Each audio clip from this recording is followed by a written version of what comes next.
ಇವ್ರಿಬ್ರು ನೀವಿಬ್ರು ಹೆಂಗ್ ಸೆಲೆಕ್ಟ್ ಆದ್ರಿ ಸೋಲ್ಮೇಟ್ಸ್? ಸೋಲ್ಮೇಟ್ಸ್ ಅಂದ್ರೆ ನಾನು actually first cinema journey start ಮಾಡಿದೆ ಆಂಕರ್ ಆಗೇನೆ. ಕೇಬಲ್ ನೆಟ್ವರ್ಕ್ಸ್ ಅಲ್ಲಿ ಆಂಕರಿಂಗ್ ಮಾಡ್ತಾ ಇದ್ದೆ. ಬೇಡ, ನೀವು ಸಿನಿಮಾನೇ ಕಂಟಿನ್ಯೂ ಮಾಡಿ. ಇಲ್ಲ, ಅವಾಗ 2012 ಇದು ತುಂಬಾ ಹಳೆ ಅಂದ ಕಾಲತ್ತಿನ ಸ್ಟೋರಿ.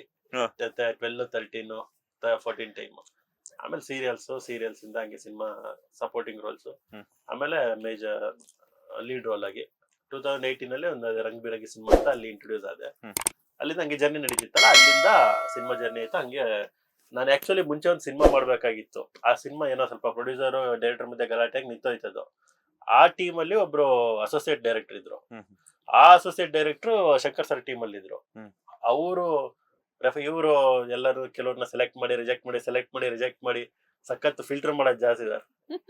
ಅವ್ರ ಲೈಫ್ ಅಲ್ಲಿರೋ ಒಂದೇ ಒಂದು ಮಾಡಿದ್ರೆ ಬೆಟರ್. ಅದ್ ಯಾವ್ದು ಬೆಟರ್ ಯಾವತ್ತೂ ಸ್ಟಾಪ್ ಆಗಲ್ಲ. ಅದು ಬೆಟರ್ ಅಂತಲ್ಲ, ನನಗೂ ಎಕ್ಸ್ಪೀರಿಯನ್ಸ್ ಆಗಿದೆ. ಸೊ ಎಲ್ಲ ಬೆಟರ್ಗಳು ಸೇರ್ಕೊಂಡು ಒಂದು ಪ್ರೋಗ್ರಾಮ್ ಮಾಡ್ತಾ ಇದೀವಿ. ಹಾಗಾಗಿ ಅಲ್ಲಿಂದ ಅವ್ರು ಇಂಟ್ರೊಡ್ಯೂಸ್ ಮಾಡಿ, ಆಮೇಲೆ ಆಫೀಸಿಗೆ ಕರೆದ್ರು. ಹೋಗಿ ಮಾತಾಡಿ ಎಲ್ಲ ಒಂದು ಟೆಸ್ಟ್ ಎಲ್ಲ ಮಾಡಿ ತುಂಬಾ ಫಾಸ್ಟ್ ಆಗಿ ಸೆಲೆಕ್ಟ್ ಆಗಿದೆ. ಅಂದ್ರೆ ಹಿಂಗ್ ಚಿಟ್ಕೆ ಹೊಡೆಯೋದ್ರಲ್ಲಿ ಸೆಲೆಕ್ಟ್ ಆಗಿದೆ ಅಂದ್ರೆ ಪ್ರಸನ್ನ ಮತ್ತೆ ಶ್ರೀಜಿತ್. ಅಂದ್ರೆ ಬೆಳಗಿದ್ದಾರೆ ಅಂತ ಪ್ರಸನ್ನ? ಇಲ್ಲ, ಪ್ರಸನ್ನ ಅವ್ರು ಕೊಟ್ಟಿದ್ದ ಆಡಿಷನ್ ನೋಡಿ ಮತ್ತೆ ಅವ್ರ ಕ್ಯಾರೆಕ್ಟರ್ ಏನ್ ಸರ್ ನಾವೆಲ್ಲ ಚೆನ್ನಾಗಿ ಮಾಡಿಲ್ವಾ? ಇಲ್ಲ, ಫಸ್ಟ್ ಗೆ ನಾ ಹೇಳ್ತಿರೋದು. ನೀವು ಲಾಸ್ಟ್ ಅಲ್ಲಿ ಬಂದಿದ್ದೀರಾ? ಲಾಸ್ಟ್ ಅಲ್ಲಿ ಬಂದಿದ್ದು ನಿಮ್ದು ಇನ್ನು ಇಂಟರ್ವಲ್ ಆದ್ಮೇಲೆ.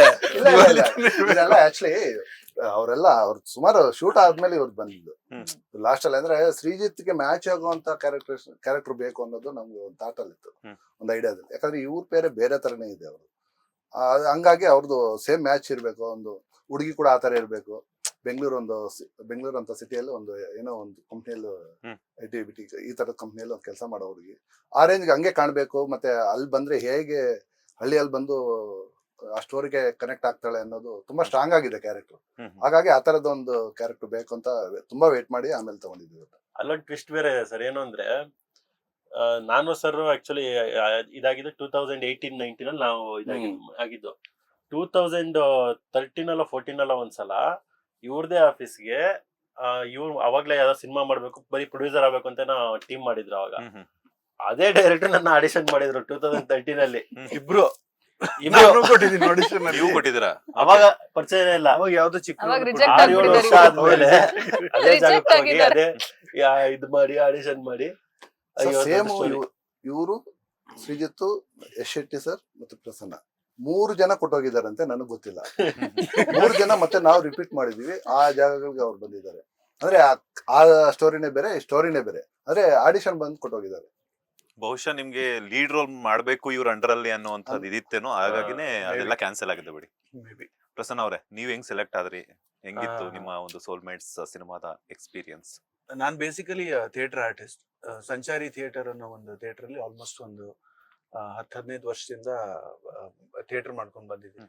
ಅದ್ರ ಜೊತೆ ಕೆಲವು ಸೀರಿಯಲ್ಗಳು ಮಾಡಿದ್ದೀನಿ. ಸೊ ಅಜಯ್ ರಾಜ್ ಅಂತ ನನ್ನ ಫ್ರೆಂಡ್, ನಂಜುಂಡ ಅಂತ ಅವರ ಅವಾಗಿನ ಹೆಸರು, ಇವಾಗ ಅಜಯ್ ರಾಜ್ ಅಂತ ಸುಮಾರು ಸಿನಿಮಾಗಳಲ್ಲಿ ನೋಡಿರ್ತೀರ. ಸೊ ಅವ್ರು ಆಕ್ಚುಲಿ ಸಂಚಾರಿ ಥಿಯೇಟರ್ ಅಲ್ಲಿ ನಮ್ ಜೊತೆ ಆಕ್ಟ್ ಮಾಡ್ತಾ ಇದ್ರು. ಸೊ ಅವರಿಗೆ ಇವರು ಆಡಿಷನ್ ಮಾಡಿದ್ರು. ಸೊ ಅವ್ರಿಗೆ ಆಗ್ಬರಲ್ಲ ಅಂತ ಇವ್ರು ಡೈರೆಕ್ಟ್ ಆಗಿ ಹೇಳಿದ್ರು, ಇಲ್ಲ ಈ ಕ್ಯಾರೆಕ್ಟರ್ ನೀವು ಸೂಟ್ ಆಗಲ್ಲ. ಸೊ ಅವ್ರು ಫೋನ್ ಮಾಡಿ ಒಂದು ಇದಿದೆ ಆಡಿಷನ್ ಕೊಡು ಅಂತ ಹೇಳಿದ್ರು. ಸೊ ಹಾಗೆ ಆಡಿಷನ್ ಕೊಟ್ಟು ಇಲ್ಲಿ ಕೊಡೋದಕ್ಕೆ ಕರೆದ್ರು. ಇವರು ಕರೆದ್ಬಿಟ್ಟು 1-2 ಸೀನ್ ಏನೋ ಕೊಟ್ಟಿದ್ರು. ನನಗೆ ಇನ್ನೂ ನೆನಪಿದೆ. ಸೀನ್ ಪೇಪರ್ ಕೊಟ್ಬಿಟ್ಟು ಒಳಗೆ ನೀವು ರೆಡಿ ಆಗಿ ಅಂತ. ಅವ್ರಿಗೆ ಹೋಗ್ತಿದ್ದಂಗೆ ಸರ್ ರೆಡಿ ಅಂತಂದೆ ನಾನು. ರೆಡಿನಾ? ಅಯ್ಯೋ ನಾ ರೆಡಿ ಅಂತೇಳಿ. ನಮ್ ಥಿಯೇಟರ್ ಅಲ್ಲಿ ಆಲ್ಮೋಸ್ಟ್ 2 ಪೇಜ್ 3 ಪೇಜ್ ಡೈಲಾಗ್ ಹೊಡೆದು ಗೊತ್ತಿರುತ್ತಲ್ಲ, ರೆಡಿ ಸರ್ ಅಂತೇಳಿ ಅವಾಗೆ ಮಾಡಿದ್ದೆ. ಅದು ಅವರಿಗೆ ಇಂಪ್ರೆಸ್ ಆಗಿ ಎಷ್ಟು ವಿತಿನ್ ಅ ಮಿನಿಟ್ ಅಷ್ಟೇ ನಾನು ಪರ್ಫಾರ್ಮೆನ್ಸ್ ಕೊಟ್ಟಿದ್ದೆ. ಸೊ ಅದಿಷ್ಟ ಆಗಿ ಅವ್ರು ಅದನ್ನ ಕಾಸ್ಟಿಂಗ್ ಮಾಡಿದ್ರು. ಸೊ ಹಾಗೆ ನನಗೆ ಈ ರೋಲ್ ಸಿಕ್ಕಿದ್ದು. ಅಂಡ್ ನನಗೆ ಇದ್ರಲ್ಲಿ ಕೂಡ ಅಷ್ಟೇ ತುಂಬಾ ಸ್ಯಾಟಿಸ್ಫ್ಯಾಕ್ಷನ್ ಇದೆ ಈ ರೋಲ್ ಪ್ಲೇ ಮಾಡಿರೋದಕ್ಕೆ. ಈ ಸಿನಿಮಾದಲ್ಲಿ ಗೋಪಿ ಅನ್ನೋ ಒಂದು ಹಳ್ಳಿ ಹುಡುಗನ ಪಾತ್ರ, ನಾನು ಆ ರೀತಿ ಪಾತ್ರ ಯಾವ್ದು ಮಾಡಿರ್ಲಿಲ್ಲ ಇಲ್ಲಿ ತನಕ. ಸೊ ಒಂಥರ ಒಂದು different genre over all. So ನನ್ನ ಪೋರ್ಷನ್ ಬಂದು ಒಬ್ಬ ಮುಗ್ಧ ಹುಡುಗ ಹಳ್ಳಿಲಿ ಇರ್ತಾನೆ. ಸೊ ಅವನ ಲೈಫಲ್ಲಿ ಏನೇನ್ ನಡೆಯುತ್ತೆ ಅನ್ನೋಂತ ಒಂದು ಸ್ಟೋರಿ ಹೋಗುತ್ತೆ. ಸೊ ತುಂಬಾ ಒಳ್ಳೆ ಎಕ್ಸ್ಪೀರಿಯನ್ಸ್. ಹೆಂಗ್ ಕಟ್ಟಿದ್ರಿ ಸರ್ ಈ ಟೀಮ್ನ? ತುಂಬಾ ಯೋಚನೆಗಳಿತ್ತು ಸರ್ ಮೈಂಡ್ ಅಲ್ಲಿ, ಈ ತರದ ಕ್ಯಾರೆಕ್ಟರ್ ಇವರೇ ಬೇಕು ಅಂತ.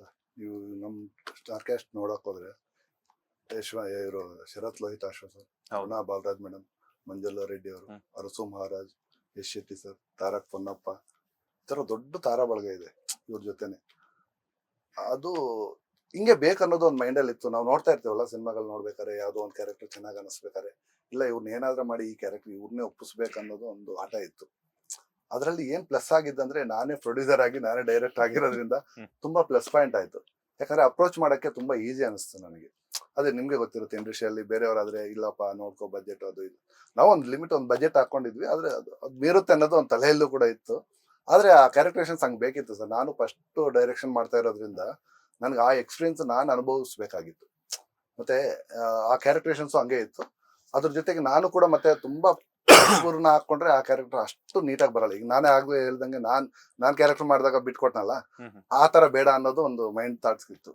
ಹಂಗಾಗಿ ಈ ತರ ಎಕ್ಸ್ಪೀರಿಯನ್ಸ್ ಇರೋರ್ನ ಎಲ್ಲರನ್ನ ಸೆಲೆಕ್ಟ್ ಮಾಡಕ್ಕೆ ನೋಡಿದ್ದು ಅಷ್ಟೇ ಸರ್.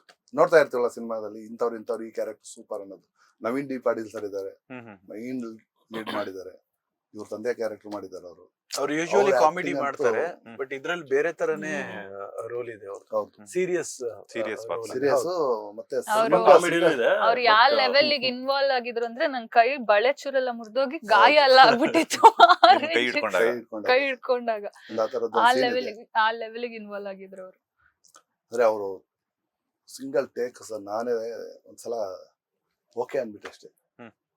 ಸಿಂಗಲ್ ಟೇಕ್ ಒಂದೇ ಸಿಂಗಲ್ ಟೇಕ್ ಅಲ್ಲಿ ಒಂದು ಶಾಟ್ ಇದೆ, ಒಂದಷ್ಟು ಆಡೋದು ಎಮೋಷನಲಿ.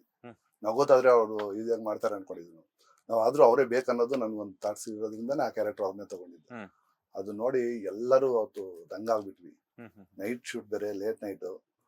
ಅದು ಹ್ಯಾಟ್ಸ್ ಆಫ್ ಸರ್ ಅಂತ ಅಷ್ಟೇ ಅವ್ರಿಗೆಲ್ಲ. ಅವ್ರಾಗ್ಲಿ ಮತ್ತೆ ಇವ್ರು ನಾವು ಫಸ್ಟ್ ಆಕ್ಷನ್ ಕಟ್ ಹೇಳಿದ್ದೆ ಅರವಿಂದ್ ರಾವ್ ಸರ್, ಶರತ್ ಅವರು, ಪ್ರಶಾಂತ್ ನಟ್ನ ಅವ್ರಿಗೆ ಫಸ್ಟ್ ಶಾಟ್ ಕೆಂಪಾಪುರ ಹೌಸ್ ಅಲ್ಲಿ ಅವ್ರು ಕೊಟ್ಟಿದ್ ರೀತಿ ನೀವು ನಾಳೆ ದಿವಸ ನೋಡಿಬೇಕಾರೆ ಹ್ಯಾಟ್ಸ್ ಆಫ್ ಸರ್. ಬಟ್ ನನಗೊಂದು ಆ ತರ ಕೊಟ್ರು. ಫೀಲಿಂಗ್ ಸರ್, ಇನ್ನೂ ಅವ್ರನ್ನ ಕರೆಕ್ಟ್ ಆಗಿ ಯೂಸ್ ಮಾಡ್ತಾ ಇಲ್ಲ ಯಾರು. ನವೀನ್ ಡಿ ಪಟೀಲ್ ಸರ್ನ ಹಾ ಈಗ ತಮಿಳಲ್ಲಿ ಆಗಿರ್ಬೋದು, ತೆಲುಗಲ್ಲಿ ಆಗಿರೋ ಕೆಲವರು ಆರ್ಟಿಸ್ಟ್ ಗಳನ್ನ ಹೆಂಗ್ ಚೆನ್ನಾಗಿ ಯೂಸ್ ಮಾಡ್ಕೋತಾರೆ, ಹೌದು. ಇಲ್ಲಿ ಮೋಸ್ಟ್ ಪ್ರಾಬಬ್ಲಿ 1-2% ಏನೋ ಯೂಸ್ ಮಾಡ್ಕೋತಿದ್ದಾರೆ. ಬಿಟ್ರೆ ಅಂದ್ರೆ ಅವರು ಪರ್ಸನಾಲಿಟಿ ತಕ್ಕಂಗ್ ಕ್ಯಾರೆಕ್ಟರ್ ಕೊಡ್ತಿಲ್ಲ ಅಂತ. ಸಿನಿಮಾಗಳೆಲ್ಲ ಅವ್ರನ್ನ ಯೂಸೇ ಮಾಡ್ಕೋತಾ ಇಲ್ಲ. ಅವ್ರು ದೊಡ್ಡ ಬೆಟ್ಟ ಇದ್ದಂಗೆ ಅವರು ಟ್ಯಾಲೆಂಟ್ ಅಲ್ಲಿ. ನಾನೆಲ್ಲ ನೀವು ಮತ್ತೆ ನಿಷ್ಕಲ್ ಅವರಿಬ್ರು ಮದ್ವೆ ಡ್ರೆಸ್ ಎಲ್ಲ ಬರ್ತೀರಾ ಅಂತ ಅನ್ಕೊಂಡೆ. ಬರ್ತಾ ಇದ್ವಿ ಸರ್. ಏನ್ ನನಗೆ ಆ ಸಾಂಗ್ ಶೂಟ್ ಅಲ್ಲಿ ಆಗಿದ್ ಫಜಿತಿಗೆ, ಆ ಮದ್ವೆ ಡ್ರೆಸ್ಸಿಗೂ ಆ ಮದ್ವೆ ಸೆಟಪ್ಪಿಗೂ ಥ್ಯಾಂಕ್ ಯು ಅಂತ ಮತ್ತೆ ಎಲ್ಲಿ ಹೇಳ್ಬಿಟ್ಟಿದ್ದೀನಿ. ಬಜೆಟ್ ಜಾಸ್ತಿ ಆಗುತ್ತೆ ಅಂತ ನಾನೇ ಐಡಿಯಾ ಕೊಡ್ಲಿಲ್ಲ ಸರ್. ಬೇಡ, ರಿಲೀಸ್ ಬೇರೆ 2 days 3 days ಇದೆ ಸರ್. ಇವರ ಅಮ್ಮ ಬರೋರು ಮತ್ತೆ- ಶೂಟಿಂಗ್ ಅಲ್ಲಿ ಜೊತೆಗೆ ಮೊದಲೇ ಸೀನ್ ಆಗ್ಬೇಕಾದ್ರೆ ಅವಾಗ ಇವರು ಸ್ವಲ್ಪ ಸಿನಿಮಾಗ ನಾವು ಎಲ್ಲ ಹೊಸಬ್ರೇನೆ. ಅಟ್ಲೀಸ್ಟ್ ಇವ್ರಿಗಿಂತ ಸ್ವಲ್ಪ ಎಕ್ಸ್ಪೀರಿಯನ್ಸ್ ಇತ್ತು. ನಾನು ತಾಳಿ ಕಟ್ಬಿಡ್ತೀನಿ ನಿಜವಾಗ್ಲು ಅಂತೆಲ್ಲ ಹೇಳ್ತಿದ್ದೆ. ಅವ್ರಲ್ಲಿ ನಿಜವಾಗ್ಲೂ ಕಟ್ಬಿಡ್ತಾನೇನೋ ಅಂತ ಅವ್ರಮ್ಮ ಕಾಯ್ತಿದ್ರ? ಅದಕ್ಕೆ ನಾನು ಸ್ವಲ್ಪ ಫ್ರಾಂಕ್, ಅದೇ ನಿಜವಾಗ್ಲೂ ನಿಜನೇ ಇದ್ದೆ, ಕಟ್ತೀನಿ ಅಂತ. ಇವ್ರ ಅಮ್ಮನ್ ಕ್ಯಾರೆಕ್ಟರ್ ಒಬ್ರು ಮಾಡ್ತಾ ಇದ್ರು. ಅವ್ರ Manjula experience Reddy ma'am. Manjula Reddy madam ನಿಜವಾಗ್ಲೂ ಇವ್ನು ಕಟ್ಕಿಟ್ಬಿಡ್ತಾನೇನೋ ಅಂದಿದೀನಿ ಅಷ್ಟೇನೆ. ಹಿಂಗ್ ಇಟ್ಕೊಂಡ್ಬಿಟ್ರು ಸಡನ್ ಅಂತ. ನಾನು ಇವ್ರೆ ನಮ್ಮ ಆ scene ಅಲ್ಲಿ ನೋಡಿದ್ರೆ ಅದ್ ಗೊತ್ತಿರೋರಿಗೆ ಅರ್ಥ ಇಲ್ಲೇ ಇಟ್ಕೊಂಡ್ಬಿಟ್ಟಾರ ಹಿಂಗೆ ಕೈನ. ಆಯ್ತು ಹೆಂಗೋ ಅಂದ್ರೆ ಅವರು ಕವರ್ ಮಾಡೋಣ cover ಅನ್ಕೊಂಡಿದ್ದಾರೆ ಮಾಡಿ ಸರ್. ಹಂಗೆ ಕೈ ಹಿಂದ್ಗಡೆ ಹೋದ ತಕ್ಷಣ ನಾನು ಇದ್ ಮಾಡ್ಕೊಳ್ಳೋಣ ಅಂತ. ಪರವಾಗಿಲ್ಲ ಬಿಟ್ಬಿಡಿ ಅಂದ್ರೆ ನಾವು ಓಕೆ ಸರ್ ಅಂತ ಇದ್ ಮಾಡಿ ಹಂಗೆ ತಗೊಂಡ್ರು. ಆದ್ರೂ ನ್ಯಾಚುರಲ್ ಆಗಿ ಬಂತು. ಆಕ್ಟಿಂಗ್ ನೀವೇನು ಸೀರಿಯಸ್ ಅಲ್ಲ, ಕಟ್ಟಿದ್ರು ಪರವಾಗಿಲ್ಲ ಅಂತ. ಕುರುಬದ ನೋಡಿದೀರಾ real ಆಗಿ ಆಮೇಲೆ ಇಷ್ಟೆಲ್ಲ ರಿಯಲ್ ಆಗಿ ಎಷ್ಟೋ ಜನ ಕಟ್ತಾರಲ್ಲ. ಸಿನಿಮಾ ಸೀರಿಯಲ್ಸ್ ಅಂತಂದ್ಮೇಲೆ ಬೇಜಾರು ಅದೇ ಸಿನಿಮಾ ಅಲ್ಲ, ನಿಜ ಜೀವನದಲ್ಲೇ ಎಷ್ಟೋ ಅದು ಮದುವೆಗಳು actually ಇದ್ರಲ್ಲಿ ಯಾವ ಲೆಕ್ಕ? ಅಲ್ಲ, ಆಕ್ಚುಲಿ ನಾನೇನು ಮಾತಾಡೋ ಅವಕಾಶನೇ ಇರ್ಲಿಲ್ಲ. ಎಲ್ಲರೂ ದೊಡ್ಡ ಆರ್ಟಿಸ್ಟ್ ಇದ್ರು, ಅವ್ರವ್ರೇ ಮಾತಾಡ್ಕೋತಿದ್ರು, ಅವ್ರವ್ರೇ. ನಾನ್ ಜಸ್ಟ್ ಆಕ್ಟ್ ಮಾಡ್ತಾ ಇದ್ದೆ. ಅಂದ್ರೆ ಮಯೂರ್ ನಿಮ್ ಬಾಯಲ್ಲೇ ಬಂತಲ್ಲ. ಲೇಟೆಸ್ಟ್ ಹಾಗೂ ಇಂಟ್ರೆಸ್ಟಿಂಗ್ ಸುದ್ದಿಗಳಿಗಾಗಿ ಬಾಸ್ ಟಿವಿ ಕನ್ನಡ ಚಾನೆಲ್ನ ಸಬ್ಸ್ಕ್ರೈಬ್ ಮಾಡಿ. ಹಾಗೆಯೇ ಬೆಲ್ ಐಕಾನ್ ಪ್ರೆಸ್ ಮಾಡಿ. ಇದರ ಜೊತೆಗೆ ಫೇಸ್ಬುಕ್, ಇನ್ಸ್ಟಾಗ್ರಾಮ್, ಎಕ್ಸ್ ನಲ್ಲೂ ಮಿಸ್ ಮಾಡದೆ ಫಾಲೋ ಮಾಡಿ.